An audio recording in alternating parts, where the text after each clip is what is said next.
सुगंधा और उसकी सास कांता के बीच एक अजीब सी जंग रहती थी।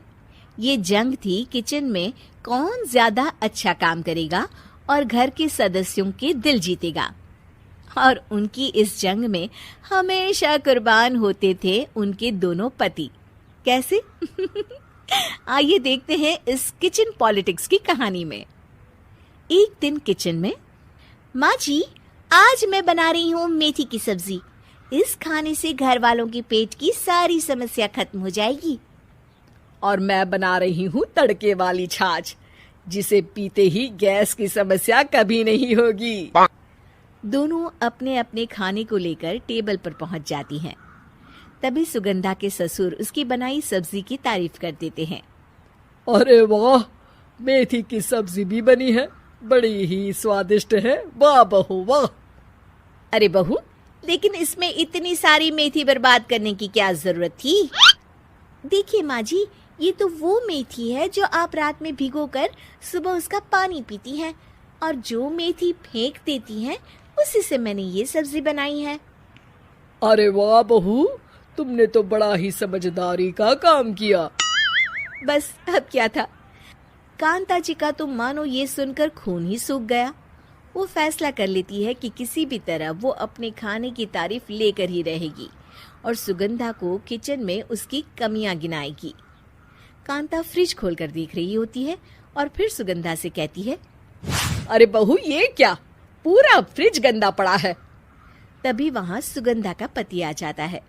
वो सुगंधा को डांट कर कहता है, सुगंधा, तुम्हें कितनी बार कह रखा है कि वायरस फैल रहा है, साफ सफाई का पूरा ख्याल रखना है, लेकिन तुम किचन में इतनी गंदगी रखोगी तो कैसे चलेगा।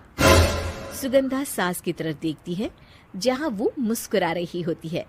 सुगंधा समझ जाती है कि सास ने उससे बदला लेने के लिए ये सब किया है। दोनों रात के खाने की तैयारी में लग जाती हैं। दोनों ना एक दूसरे की तरफ देखती हैं और ना ही एक दूसरे से बातें करती हैं। रात को खाने की टेबल पर एक एक कर दोनों कई तरह के अलग अलग व्यंजन टेबल पर लगा देती हैं और अपने अपने पति के पास जाकर खड़ी हो जाती हैं। अरे खाइए जी खाइए, मैंने बड़ी मेहनत से बनाया है। प्लेट में वो खाना डालती हैं। सुगंधा भी दोनों की प्लेट में खाना डालते हुए कहती है, बड़ी ही मेहनत लगी है इस खाने को बनाने में। हाँ, दोनों को ना चाहते हुए भी सारा खाना खाना पड़ता है। कहीं दही तो कहीं मलाई तो कहीं मसाला। और इन सब के बाद दोनों बड़ी ही मुश्किल से अपने कमरे में सोने जाते हैं। लेकिन अगली सुबह सुगंधा का पति चिल्ला रहा होता है, हाय रे, हाय मेरा तो पेट खराब हो गया, हाय माँ बहुत दर्द हो रहा है। तो वहीं कांता के कमरे से भी कुछ ऐसी ही आवाज आने लगती है। हे भगवान, इस सास बहू की लड़ाई हमारी जान लेकर रहेगी। जाओ कोई डॉक्टर को बुला कर लाओ। डॉक्टर आते हैं। दोनों को देखकर कांता और सुगंधा से कहती हैं, देखिए, आप दोनों इन्हें खाने में हल्का ही दीजिएगा। हो सके तो रात का खाना जल्दी खाया करे और वॉक किया करे। इतना कहकर डॉक्टर वहां से चले जाते हैं।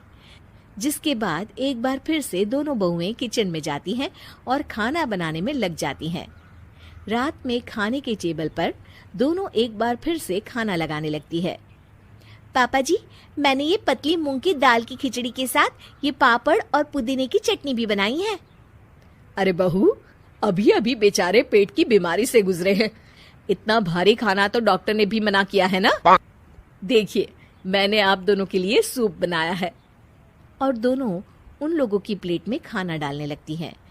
तभी दोनों एक साथ बोल पड़ते हैं, बस करो, हमें माफ करो, हमें नहीं खाना इस घर में, ना खिचड़ी और ना ही सूप। हम इंसान हैं, एक वक्त में एक ही खाना खा सकते हैं।